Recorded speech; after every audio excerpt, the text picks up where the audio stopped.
함께 찬송가 539장 부르심으로 새벽 기도회를 시작하겠습니다. 찬송가 539장입니다.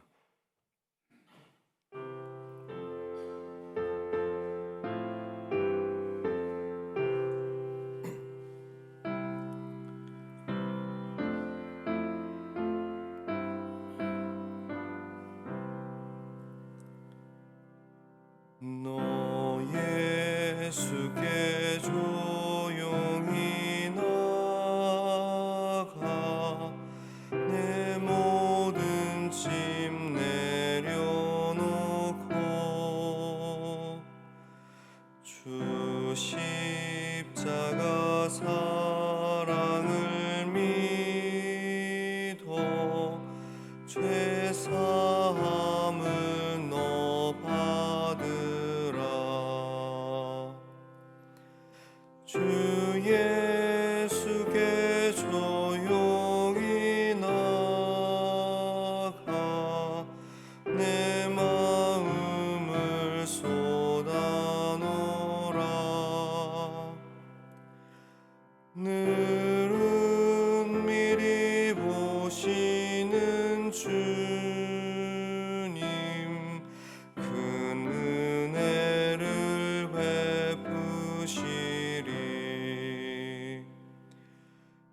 주 예수의 은혜를 입어 내 슬픔 은혜를 입어 내 슬픔이 없어지리. 내 이웃을 늘 사랑하여 너 받은 것 거저 주라. 주 예수께 조용히 나가 내 마음을 쏟아놓으라. 늘은 미리 보시는 주님 큰 은혜를 베푸시리. 주 예수를 친구로 삼아 늘 내 옆에 모시어라. 그 영원한 생명 샘물에 내 마른 목 죽이어라. 주 예수께 조용히 나가 내 마음을 쏟아놓으라. 늘은 미리 보시는 주님 큰 은혜를 베푸시리.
오늘 아침 우리에게 주신 하나님의 말씀은 열왕기상 1장 11절부터 27절까지의 말씀입니다. 열왕기상 1장 11절부터 27절까지의 말씀입니다. 제가 가진 성경으로는 구약 508쪽에 있습니다. 열왕기상 1장 11절부터 27절까지의 말씀 한 목소리를 읽겠습니다. 나단이 솔로몬의 어머니 밧세바에게 말하여 이르되 핫깃의 아들 아도니아가 왕이 되었음을 듣지 못하였나이까? 우리 주 다윗은 알지 못하시나이다. 이제 내게 당신의 생명과 당신의 아들 솔로몬의 생명을 구할 계책을 말하도록 허락하소서. 당신은 다윗 왕 앞에 들어가서 아뢰기를 내 주 왕이여, 전에 왕이 여종에게 맹세하여 이르시기를 내 아들 솔로몬이 반드시 나를 이어 왕이 되어 내 왕위에 앉으리라 하지 아니하셨나이까? 그런데 아도니아가 무슨 이유로 왕이 되었나이까 하소서. 당신이 거기서 왕과 말씀하실 때에 나도 뒤이어 들어가서 당신의 말씀을 확증하리이다. 밧세바가 이에 침실에 들어가 왕에게 이르니 왕이 심히 늙었으므로 수넴 여자 아비삭이 시중 들었더라. 밧세바가 몸을 굽혀 왕께 절하니 왕이 이르되 어찌 됨이냐? 그가 왕께 대답하여 내 주여, 왕이 전에 왕의 하나님 여호와를 가리켜 여종에게 맹세하기를 내 아들 솔로몬이 반드시 나를 이어 왕이 되어 내 왕위에 앉으리라 하셨거늘 이제 아도니아가 왕이 되었어도 내 주 왕은 알지 못하시나이다. 그가 수소와 살찐 송아지와 양을 많이 잡고 왕의 모든 아들과 제사장 아비아달과 군사령관 요압을 청하였으나 왕의 종 솔로몬은 청하지 아니하였나이다. 내 주 왕이여, 온 이스라엘이 왕에게 다 주목하고 누가 내 주 왕을 이어 그 왕위에 앉을지를 공포하시기를 기다리나이다. 그렇지 아니하면 내 주 왕께서 그의 조상들과 함께 잘 때에 나와 내 아들 솔로몬은 죄인이 되리이다. 밧세바가 왕과 말할 때에 선지자 나단이 들어온지라. 어떤 사람이 왕께 말하여 이르되 선지자 나단이 여기 있나이다 하니 그가 왕 앞에 들어와서 얼굴을 땅에 대고 왕께 절하고 이르되 내 주 왕께서 이르시기를 아도니아가 나를 이어 왕이 되어 내 왕위에 앉으리라 하셨나이까? 그가 오늘 내려가서 수소와 살찐 송아지와 양을 많이 잡고 왕의 모든 아들과 군 사령관들과 제사장 아비아달을 청하였는데 그들이 아도니아 앞에서 먹고 마시며 아도니아 왕은 만세수를 하옵소서 하였나이다. 그러나 왕의 종 나와 제사장 사독과 여호야다의 아들 브나야와 왕의 종 솔로몬은 청하지 아니하였사오니 이것이 내 주 왕께서 정하신 일이니이까. 그런데 왕께서 내 주 왕을 이어 그 왕위를 앉을 자를 종에게 알게 하지 아니하셨나이까. 아멘. 본문 말씀이 조금 길었는데요, 오늘 말씀은 아도니아가 왕위를 계승하기 위해 모의하고 있다는 소식을 들은 나단 선지자가 솔로몬을 왕으로 세우기 위해 빠르게 조치를 취하는 상황이 그려져 있습니다. 11절을 보면 이미 아도니아가 왕이 된 것처럼 보이죠. 그렇다면 나단 선지자가 왜 이런 움직임을 보이고 있는지 하나님께서 다윗에게 하신 말씀을 저희들이 확인하면 명확해집니다. 역대상 22장 9절과 10절 말씀을 제가 읽어드립니다. 보라, 한 아들이 내게서 나리니 그는 온순한 사람이라. 내가 그로 주변 모든 대적에게서 평온을 얻게 하리라. 그의 이름을 솔로몬이라 하리니 이는 내가 그의 생전에 평안과 안일함을 이스라엘에게 줄 것임이라. 그가 내 이름을 위하여 성전을 건축할지라. 그는 내 아들이 되고 나는 그의 아버지가 되어 그 나라 왕위를 이스라엘 위에 굳게 세워 영원까지 이르게 하리라 하셨나니. 아멘. 이처럼 하나님 말씀을 확인해 보면 누가 왕위를 이어야 되는 것입니까? 솔로몬이 다음 왕위를 잇는 것이 하나님께서 약속하신 말씀의 내용입니다. 그런데 아도니아는 스스로 지금 왕이 되었고 이 상황에 대해서 나단 선지자는 하나님 뜻을 거스르는 일이라고 판명한 것입니다. 이것은 매우 위험하다 여긴 것이죠. 11절 후반부를 보면 나단은 밧세바를 먼저 만나 아들 솔로몬이 아닌 아도니아가 왕이 되었는데도 아무 대응을 하지 않고 있음을 지적합니다. 이것은 이미 아도니아의 반란 소식이 왕궁에 널리 퍼졌음을 암시하는 내용이기도 합니다. 그런데 11절 마지막에서 다윗이 알지 못했다라는 것은 무슨 뜻일까요? 이 모든 상황이 다윗이 모르게 발생했다는 것을 이야기를 하고 있는 것입니다. 왕인 다윗이 다음 왕이 되어야 할 왕에 대한 내용을 전혀 모르고 있었다는 것은 말이 되지 않는 내용이죠. 다윗 측근들조차도 다윗을 배반했고 이런 소식을 전하는 신하조차 없었다는 것입니다. 왕의 모습이 전혀 구현되고 있지 않다는 것이죠. 특히 알지 못했다는 표현은 성경 몇몇에서 원어적인 표현을 확인해 볼 때 왕이 누군가와 아니면 남자가 여자와 잠자리를 할 때 알지 못했다라는 표현을 사용하는데 여기서 그 표현이 동일하게 사용되고 있거든요.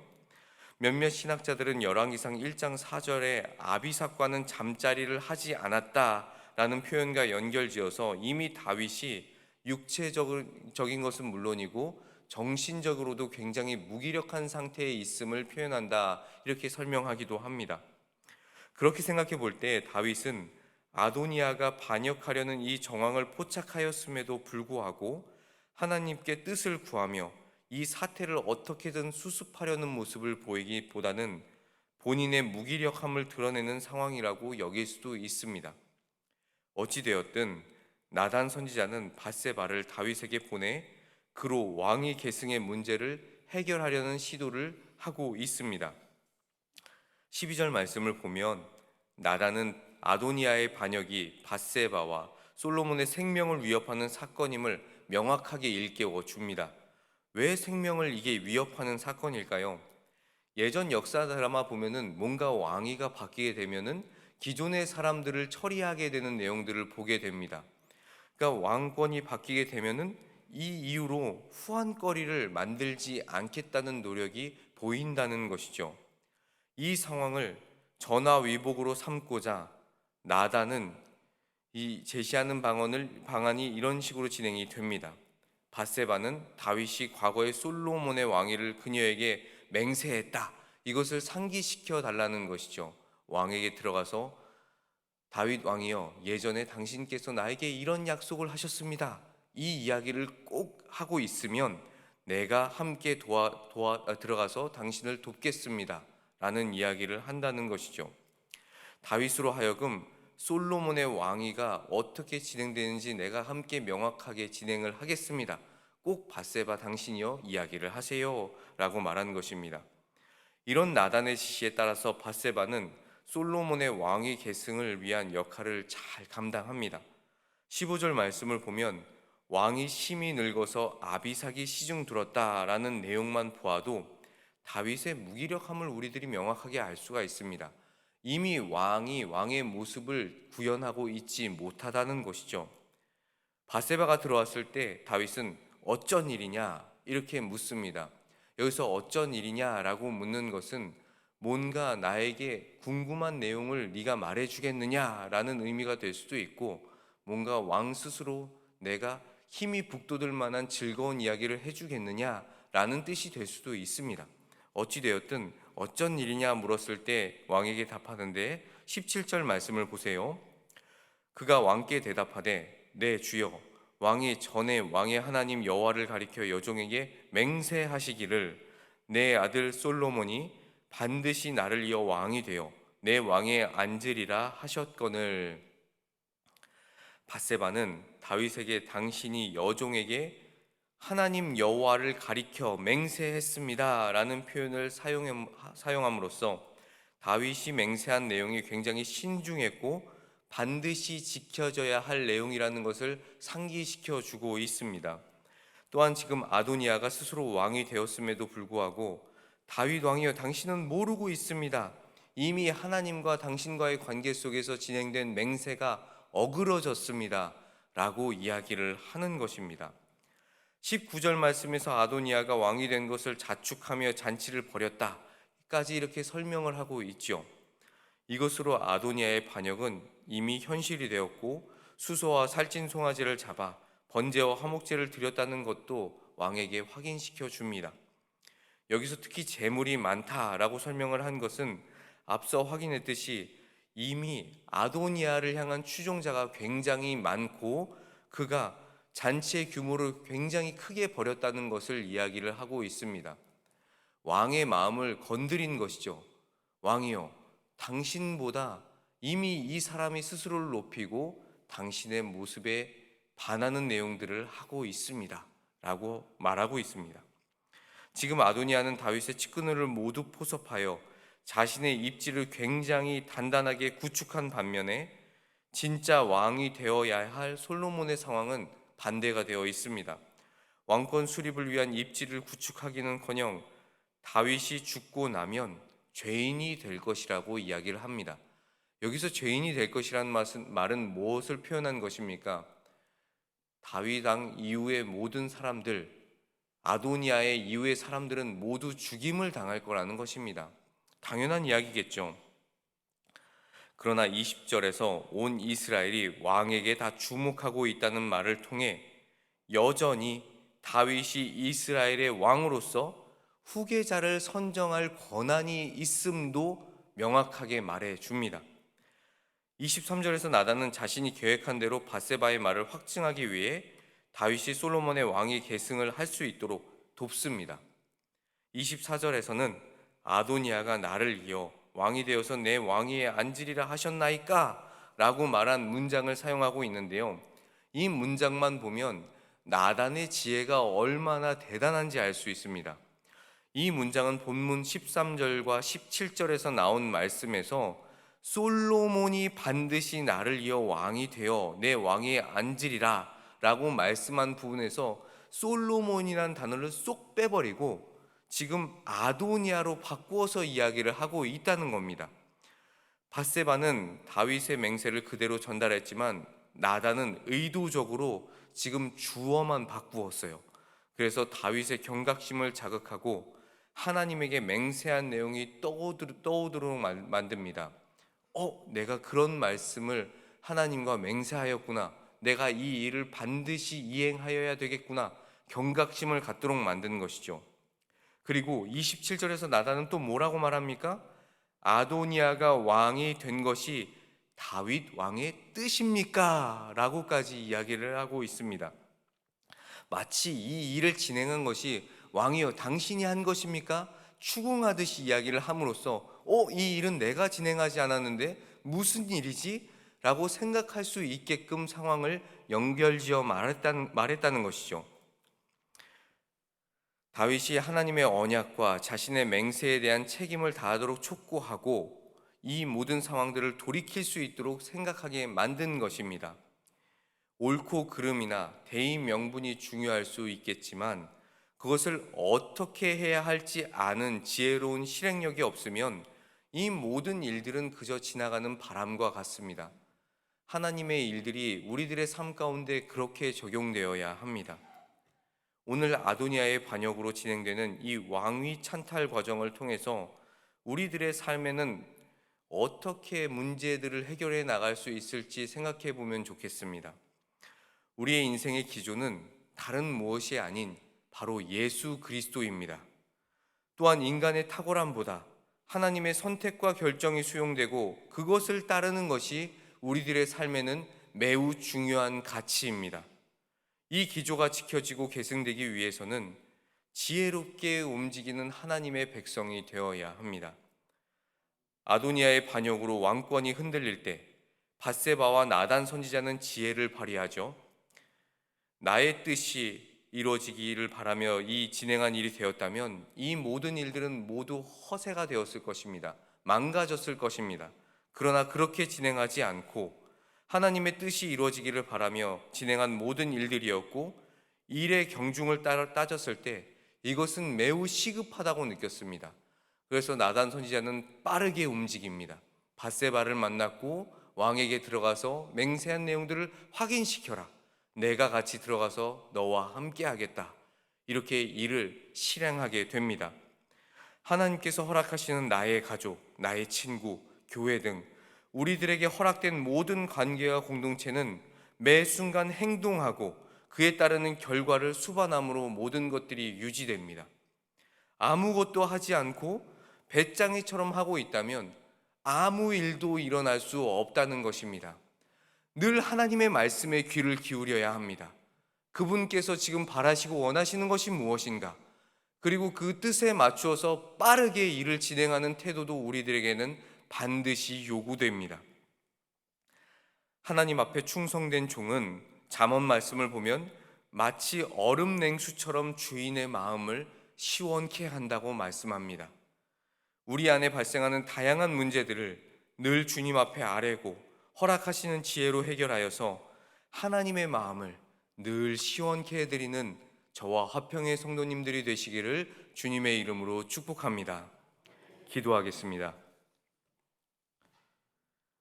하나님 아버지, 당신께서 택하시고 사랑하시는 종에게 기대하고 바라시는 모습에 대해서 생각해 보게 하시니 참 감사합니다. 우리의 인생의 순간순간마다 나의 뜻이 이루어지기보다는 하나님께서 원하시고 바라시는 합당한 일이 무엇일까를 고민하게 하시고, 우리가 마주하는 일에 대해서 빠른 진행을 요구하시는 일이라면 즉각적으로 수행하는 지혜를 저희 모두에게 허락하여 주시옵소서. 하나님 아버지, 우리가 이렇게 늘 입으로 고백하기는 쉬우나 행동으로 드러내기는 좀처럼 쉽지 않음도 고백합니다. 우리의 연약함을 아시는 주님, 인간적인 판단은 제하여 주시고 현실의 문제 속에서 고뇌하는 우리 화평의 성도님들을 불쌍히 여겨 주셔서 주님의 인도하심으로 마주하는 문제들을 차근차근 주님의 지혜로 해결하는 놀라운 역사를 누리게 하여 주시옵소서. 오늘도 이른 아침부터 주님 앞에 간절함으로 구하는 여러 기도의 제목들을 기억하여 주시기를 원합니다. 말씀에 의지하여 주님의 지혜를 구합니다. 내 힘으로 도저히 풀어낼 수 없는 문제들도 있음도 고백합니다. 물질의 문제, 가족의 문제, 자녀의 문제, 관계의 문제, 특별히 질병의 문제로 고통 중에 있는 우리 화평의 성도님들을 기억하여 주시고 불쌍히 여기시며 주님의 때에 주님의 방법으로 채우시고 치유하시며 온전히 회복시켜 주시옵소서. 오늘도 이 예배 가운데 함께하여 주신 주님의 은혜 참으로 감사하며 늘 저희들의 삶 가운데 살아서 역사하시는 예수 그리스도의 이름으로 간절히 기도드리옵나이다. 아멘. 주기도문으로 기도회를 마친 후에 나라와 민족을 위해서, 교회를 위해서, 또 개인의 기도 제목을 위해서 자유롭게 기도하시다가 귀가하시면 되겠습니다. 함께 주기도문 하겠습니다. 하늘에 계신 우리 아버지여, 이름이 거룩히 여김을 받으시오며 나라가 임하시오며 뜻이 하늘에서 이루어진 것 같이 땅에서도 이루어지이다. 오늘 우리에게 일용할 양식을 주시옵고 우리가 우리에게 죄 지은 자를 사하여 준 것 같이 우리의 죄를 사하여 주시옵고 우리를 시험에 들게 하지 마시옵고 다만 악에서 구하시옵소서. 나라와 권세와 영광이 아버지께 영원히 있사옵나이다. 아멘.